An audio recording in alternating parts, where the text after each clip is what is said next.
Hey guys, I'm Shamik. Welcome back to another video. நான் சொல்ற ஒரு சிச்சுவேஷனை இமேஜின் பண்ணிக்கோங்க.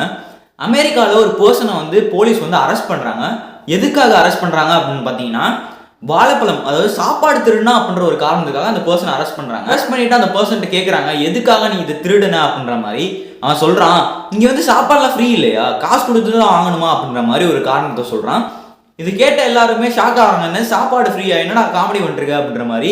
நான் ஃபியூச்சர்லேருந்து வந்திருக்கேன் 3036லேருந்து, அங்கெல்லாம் சாப்பாடு ஃப்ரீ தான், நான் தெரியாம இங்கேயும் சாப்பாடு ஃப்ரீ அப்படின்னு நினைச்சிட்டு நான் எடுத்துட்டேன் அப்படின்ற சரி கேட்ட எல்லாருமே ஏதோ பைத்தியக்காரன் அப்படின்ற மாதிரி சொல்லி விட்டுட்டாங்க. ஆனால் அதுக்கப்புறம் பார்த்தீங்கன்னா 2020 ஒரு டாக்குமெண்ட்ரி இந்த பர்சனை வச்சு எடுக்கிறாங்க. அந்த டாக்குமெண்ட்ரி எடுக்கிறதுல பல விஷயங்கள் ஃபியூச்சர்ல இதெல்லாம் நடக்கும் அப்படின்ற மாதிரி பல விஷயங்கள் சொல்றான். பல ஷாக்கிங்கான தகவல்கள்லாம் வெளியில சொல்றாப்ல. ஸோ இன்னைக்கு நம்ம வீடியோவில் ஒரு 5 விஷயம் அந்த பர்சன் ஃபியூச்சர்ல இதெல்லாம் நடக்கும் அப்படின்ற மாதிரி சொன்ன ஒரு 5 விஷயமும், அது மட்டும் இல்லாமல் நிறைய அந்த பர்சன் சொல்ல நிறைய ஷாக்கிங்கான விஷயங்கள் தான் பார்க்க போறோம். நம்ம வீடியோ ரொம்பவே இன்ட்ரெஸ்டிங்காக இருக்க போது, வாங்க வீடியோக்குள்ள போகலாம்.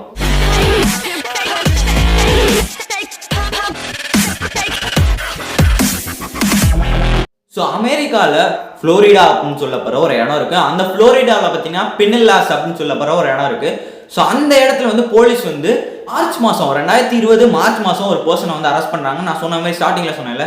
ஸோ அந்த விஷயங்கள் நடக்குது. ஸோ அந்த விஷயங்கள் நடந்து 2020 டிசம்பரில் தி நாஸ்ட்ராடாமஸ் பிரதர்ஸ் அப்படின்னு சொல்லப்படுற ஒருத்தவங்க டாக்குமெண்ட்ரியை ரிலீஸ் பண்ணுறாங்க. அந்த டாக்குமெண்ட்ரியோட பேர் என்ன அப்படின்னு பார்த்தீங்கன்னா, confessions of a time traveler, the man from 3036 அப்படின்றதான் அந்த டாக்குமெண்ட்ரியோட ஒரு பேரு. அதாவது டாக்குமெண்ட்ரின்னு என்னன்னா, பிலிம் மாதிரி எப்படி எடுத்து காட்டாங்க, நிஜத்தில் நடந்த ஒரு ட்ரூ ஸ்டோரியே வச்சுக்கோங்களேன். ஸோ அந்த விஷயம் இந்த மாதிரிலாம் நடந்திருக்கு அப்படின்ற மாதிரி ஒரு படம் மாதிரி எடுத்து அதை காமிப்பாங்க. ஸோ அந்த தான் ஒரு டாக்குமெண்ட்ரி. ஸோ இந்த டாக்குமெண்ட்ரி 2020 டிசம்பர்ல ரிலீஸ் பண்ணாங்க. இது ரிலீஸ் பண்ணதுக்கப்புறம் மக்களால் அதிகமாக பேசப்படுது. ஏன்னா இதுல சொன்ன விஷயங்கள், டாக்குமெண்ட்ரியில ஒரு நபரோட பேர் செபஸ்டியன் அப்படின்ற மாதிரி சொல்றாங்க. ஒரு பேல்ட், அதாவது தலையிலலாம் முடியே இல்லாம, மூஞ்சிலெல்லாம் முடியே இல்லாம அரெஸ்ட் பண்ணும்போது மூஞ்சி தலையிலலாம் முடியே இல்லை அந்த நபருக்கு. ஸோ அந்த மாதிரி ஒரு விசித்திரமான ஒரு பர்சன் அரெஸ்ட் பண்ற போது பீப்புளுக்கு இடையில யார் உண்மையிலே டைம் டிராவலரா இருக்க வாய்ப்பு இருக்கு அப்படின்ற மாதிரி நிறைய பேச ஆரம்பிச்சிட்டாங்க. அந்த நபர் ஒரு இடத்துல தங்கியிருப்பார் போல இருக்கு. ஸோ அவருக்கு ஃபோன் பண்ணி இந்த மாதிரி டாக்குமெண்ட்ரி பண்ணுறோம், இன்டர்வியூ கொடுப்பீங்களா அப்படின்ற மாதிரி கேட்கறதுக்கு நான் ஸ்டார்டிங்ல நான் பண்ண முடியாதுன்னு சொல்லியிருக்காங்க. அதுக்கப்புறம் ஃபியூச்சர் பற்றி எங்களுக்கு சொல்லுங்க ப்ளீஸ் அப்படின்னு அந்த ஜேர்னலிஸ்ட் கெஞ்சினதுக்கப்புறம் சரி ஓகே நான் சொல்கிறேன் அப்படின்னு சொல்லி ஒரு இன்டர்வியூ டேரக்டாக அந்த ஜேர்னலிஸ்ட் அந்த பர்சன்ட்ட போய் இன்டர்வியூ பண்ணுற மாதிரி ஒரு சிச்சுவேஷன். ஸோ இதெல்லாம் விட ஒரு ஷாக்கிங்கான விஷயம் என்னன்னா, அந்த செபஸ்டியன் அப்படின்ற மாதிரி சொன்னேன்ல, அந்த பர்சனுக்கு பேர் வச்சு அந்த பர்சனை பற்றின ஒரு டீடைல்ஸ் அந்த போலீஸ் ரெக்கார்ட்ஸ்லேயோ அரெஸ்ட் பண்ண ரெக்கார்ட்ஸ்லேயோ எந்த இடத்துலையுமே இல்லை. அது ஒரு மிகப்பெரிய ஒரு ஷாக்கிங்கான விஷயமா சொல்றாங்க. இப்படி ஒரு பர்சன் அமெரிக்காவில் இருந்ததுக்கான அடையாளமே இல்லை அப்படின்ற மாதிரி ஒரு விஷயத்த சொல்லி தான் டாக்குமெண்ட்ரி ஆரம்பிக்கிறாங்க. ஸோ அதுக்கப்புறம் என்ன நடக்குது அப்படின்னு பார்த்தீங்கன்னா, ரிப்போர்ட்டர் அந்த ஜேர்னலிஸ்ட் ஒரு சில கொஸ்டின்ஸ்லாம் கேட்க ஆரம்பிக்கிறாரு. ஓகே நீங்க உண்மையிலே 3036லேருந்து வரணும்னு சொல்றீங்களா, ஃபியூச்சர் எப்படி தான் இருக்கும் அப்படின்ற மாதிரி சில விஷயங்கள்லாம் கேட்க ஆரம்பிக்கிறாரு. ஸோ அந்த நபரை மீட் பண்ணும்போது அந்த நபரை பார்க்கவே விசித்திரமா இருக்காரு. ஒரு ஹூடி போட்டுக்கிட்டு மாஸ்க் போட்டுக்கிட்டு இந்த மாதிரிலாம் இருக்காரு. ஃபர்ஸ்ட் கொஸ்டினா என்ன கேட்கறாங்கன்னா, எங்க உங்களுக்கு முடியே இருக்காது அப்படின்ற மாதிரி சொன்னாங்களே, ஆனால் உங்க தாடியில லைட்டா முடி இருக்கிற மாதிரி இருக்கு அப்படின்னு கேட்டாங்க.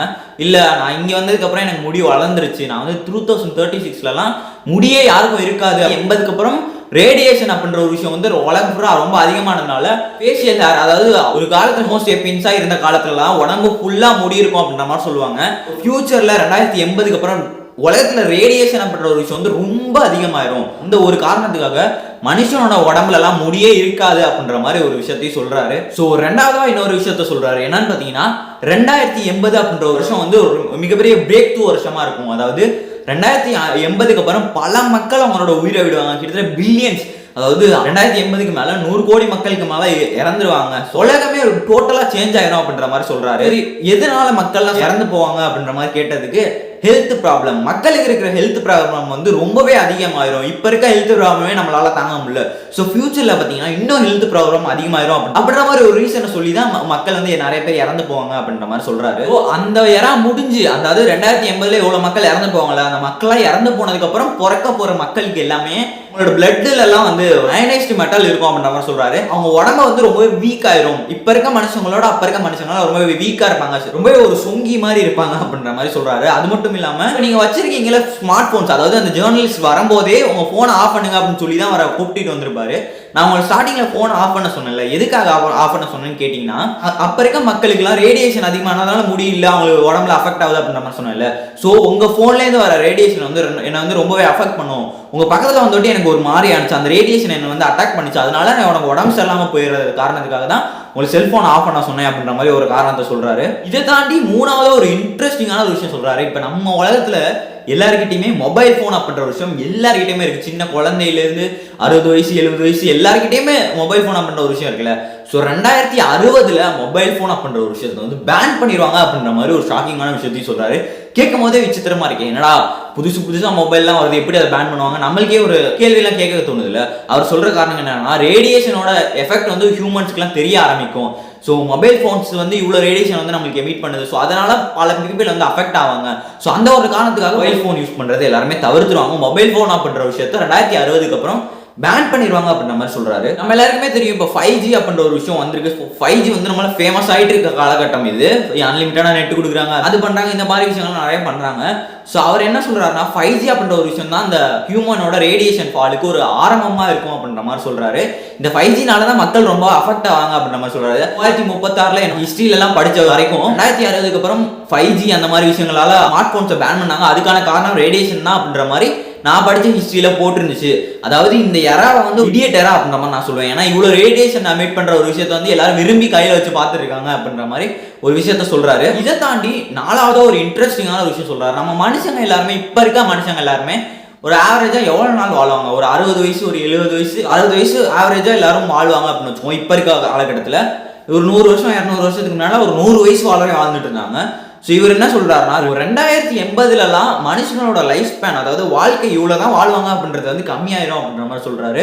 அதாவது மென்னுக்கெல்லாம் பாத்தீங்கன்னா ஒரு 40 வயசு தான் ஆவரேஜா அவங்க வாழ்வாங்க. பெண்கள் உமன் எல்லாருமே ஒரு 50 வயசு தான் ஆவரேஜா வாழ்வாங்க அப்படின்ற மாதிரி ஒரு விஷயத்த சொல்றாரு. இதுக்கான காரணம் என்னன்னா, நிறைய டிசீஸ், நிறைய விஷயங்கள் வந்து ஃபியூச்சர்ல வந்து இவால்வ் ஆயிரும், நிறைய ரேடியேஷன், இந்த மாதிரி பல காரணங்களால ஹியூமனோட லைஃப் ஸ்பேன் வந்து கம்மியாயிரும் அப்படின்ற ஒரு ரீசன் சொல்றாரு. சரி, இதை முடிஞ்சுட்டு அன்ஜர்னலிஸ்ட் வந்து கேட்கறாரு ஒரு கேள்வி. சரி ஓகே, நீங்க இந்த மாதிரி விஷயம் எல்லாம் சொல்றீங்களே, நாங்களாம் ஃபியூச்சர் இப்படிதான் இருக்கும் அப்படின்ற மாதிரி எங்களுக்குலாம் காமிச்ச விஷயம் என்னன்னா, ஃபியூச்சர்ல வந்து ஃபிளைங் கார்ஸ் எல்லாம் வந்துடும் அப்படின்ற மாதிரி நான் கேள்விப்பட்டிருக்கேன். சும்மா அதெல்லாம் உண்மையிலே நடந்திருக்கா அப்படின்ற மாதிரி ஜேர்னலிஸ்ட் வந்து கேட்க ஆரம்பிக்கிறாரு.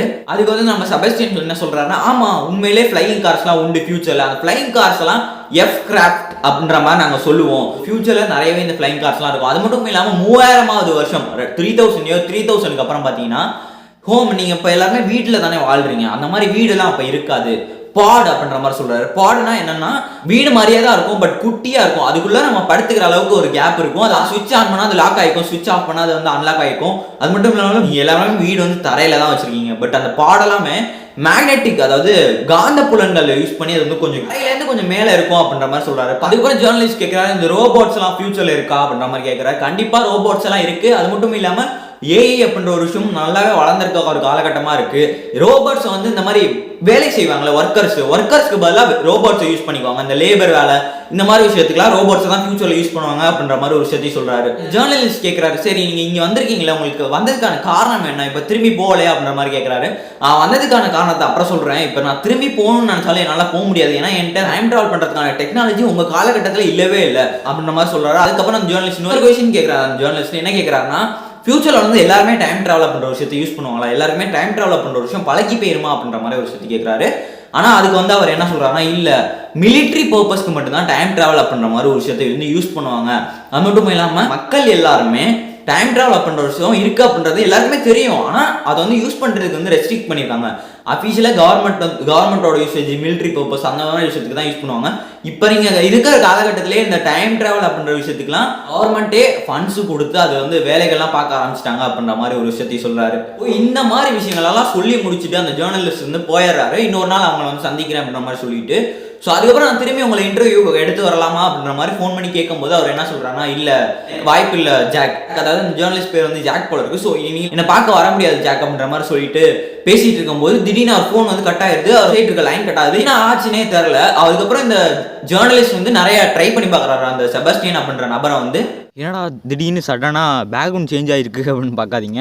அதுக்கப்புறம் நான் எடுத்த ஃபுட்டேஜ் எல்லாமே அப்படியே சேவ் ஆகாமல் போயிடுச்சு. ஸோ நான் ஹாஸ்டல் வந்ததுக்கப்புறம் தான் பார்த்தேன் அந்த ஃபுட்டேஜ்லாம் இல்லை. ஸோ இது இருக்குது என்ன அப்படின்றத நான் சொல்லிடுறேன். ஆக்சுவலி என்னன்னா இதுக்கு முன்னாடி ஒரு விஷயத்த சொல்ல மறந்துட்டேன். என்னன்னு பார்த்தீங்கன்னா அவங்க செபஸ்டியன் வந்து இன்டர்வியூ எடுத்தாங்களா, அந்த எடுக்கும்போது பார்த்தீங்கன்னா அவர் ஸ்கேன் பண்ணிவிட்டு அதுக்கப்புறம் அவரோட பிளட் டெஸ்ட்லாம் எடுத்து ரிசர்ச்சுக்கு கொடுத்துருந்தாங்க. ஸோ அதில் வந்து ரிசல்ட் என்னன்னா அவரோட பிளட் எல்லாமே பிளட்டில் வந்து ஒரு மெனைஸ்டு மெட்டல் இருக்கிறதா கண்டுபிடிச்சிருந்தாங்க அப்படின்ற மாதிரி சொல்லி, இது மாதிரி ஒரு பிளட் யாருக்குமே இருக்காது அப்படின்ற மாதிரி சொல்லியிருந்தாங்க. அதுக்கப்புறம் அவரோட ஸ்கேன் ரிப்போர்ட்டில் என்னன்னு பார்த்தீங்கன்னா அவரோட லெஃப்ட் ஹேண்டில் வந்து ஒரு சிப்பு இருக்க மாதிரி ஒரு சிப் மாதிரி ஏதோ ஒரு விஷயம் இருக்க மாதிரி தெரிஞ்சிருந்துச்சு. ஜாக் என்ன பண்ணுறாருனா அவர் இருக்க இடத்த கண்டுபிடிச்சி அவனு தேட ஆரம்பிக்கிறாரு. அந்த நேரத்தில் ஒரு நியூஸ் வருது. 2020 மே மாதம் பார்த்தீங்கன்னா ஒரு அன்னோன் உடம்பு, அதாவது யாருன்னே தெரியாத ஒரு டெட் பாடி வந்து எக்ஸ்பிரஸ் பார்க் அப்படின்னு சொல்ல போகிற இடத்துல இருக்க ஹைவே 20 அப்படின்ற இடத்துல ஒரு அன்னோன் பாடி கிடஞ்சிருக்கு அப்படின்ற மாதிரி சொன்னாங்க. இந்த நியூஸை கேள்விப்பட்டவங்க யாராக கேட்டாங்க. ஏன்னா ஃபஸ்ட்டு இந்த செபஸ்டியனை இன்டர்வியூ எடுத்தது வந்து அந்த எக்ஸ்பிரஸ் பார்க் அப்படின்ற இடத்துல தான். அது மட்டும் இல்லாமல் அந்த டெட் பாடியோட லெஃப்ட் ஹேண்ட் வெட்டப்பட்டிருந்ததா ஒரு ரிப்போர்ட்டையும் போலீஸ் வந்து சொல்லியிருந்தாங்க. ஸோ இந்த ஒரு காரணத்துக்காக மேபி இது வந்து செபஸ்டியனாக இருக்கலாம். ஏன்னா அவரோட லெஃப்ட் ஹேண்டில் தான் அந்த சிப் இருந்துச்சு. ஸோ அதனால யாரோ அவர் கையை வெட்டிட்டு அவரை கொண்டிருக்கலாம் அப்படின்ற மாதிரி.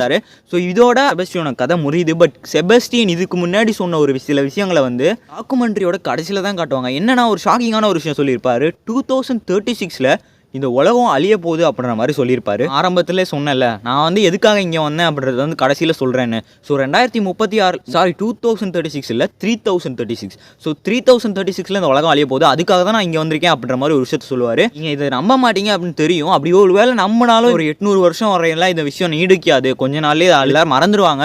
ஸோ எப்படியா இருந்தாலும் 3036 தான் இந்த ஹியூமனிட்டி இந்த உலகத்தில் இருக்க லாஸ்ட் ஸ்பீசிஸோட ஒரு காலம் வந்து 3036 முடியுது அப்படின்ற மாதிரி ஒரு விஷயத்த சொல்லியிருப்பார். ஸோ இந்த மாதிரி விஷயங்கள் எல்லாத்தையுமே சொல்லிட்டு அந்த டாக்குமெண்ட்ரி முடியும் போது அவரோட கடைசி வார்த்தைகள் என்னவா இருந்துச்சுன்னு பார்த்தீங்கன்னா, as a wise man once said, history is nothing more than a set of lines agreed upon அப்படின்ற மாதிரி ஒரு சென்டென்ஸை சொல்லிட்டு தான் அவரோட டாக்குமெண்ட்ரி முடிஞ்சிருக்கும். அந்த டாக்குமெண்ட்ரி முடிஞ்சிருக்கும். அதுக்கப்புறம் இது வந்து உண்மையா இல்லை பொய்யா அப்படின்ற மாதிரி பல கேள்விகள் பல பேர் வச்சாங்க. பட் இதுக்கான கடைசியில் ஒரு கரெக்டான ஆன்சர் யாருக்குமே கிடைக்கல. பட் நிறைய பேர் என்ன சொன்னாங்கன்னா இது ஒரு ஃபேக்கான ஒரு விஷயமா தான் இருக்கும், மக்களை வந்து இது ஒரு என்டர்டைன்மெண்ட்காக இதை மேக் பண்ணியிருப்பாங்க அப்படின்ற மாதிரி சொல்ல ஆரம்பிச்சாங்க. இன்னும் சில பேர் இது ஃபேக்காலாம் இருக்க வாய்ப்பே இல்லை, இது உண்மையாக இருந்துச்சு, அதனால தான் இன்டெரக்டாக மக்களுக்கு இந்த விஷயத்தை தெரிவிக்க தான் இந்த மாதிரி ஒரு விஷயத்த பண்ணாங்க அப்படின்ற மாதிரி சொல்கிறாங்க. பட் இது உண்மையா இல்லையா அப்படின்றதெல்லாம் தாண்டி நம்ம பார்க்க வேண்டிய விஷயம் என்ன விஷயங்கள் எல்லாமே இந்த உலகத்தில் நடக்கக்கூடிய விஷயங்கள் எல்லாமே தான் சொல்லியிருக்காரு. ஸோ அதனால் இது அந்தளவுக்கு நம்ம பிலீவ் பண்ணுறலாம் தாண்டி பேசிக்காக ஓகே இதெல்லாம் சொல்லியிருக்காங்க அப்படின்ற மாதிரி நம்ம எடுத்துக்குவோம். ஸோ இதை சொல்லி இந்த வீடியோ முடிச்சுக்கலாம்னு நினைக்கிறேன். ஸோ இதை பற்றின உங்களோட கமெண்ட்டை வந்து கமெண்ட் பாக்ஸில் தருவீங்க, இந்த விஷயத்தை பற்றினா உங்களோட கமெண்ட்டை. ஸோ இதே மாதிரி நாளைக்கு இன்னொரு வீடியோவில் சந்திக்கிறேன். பாய்.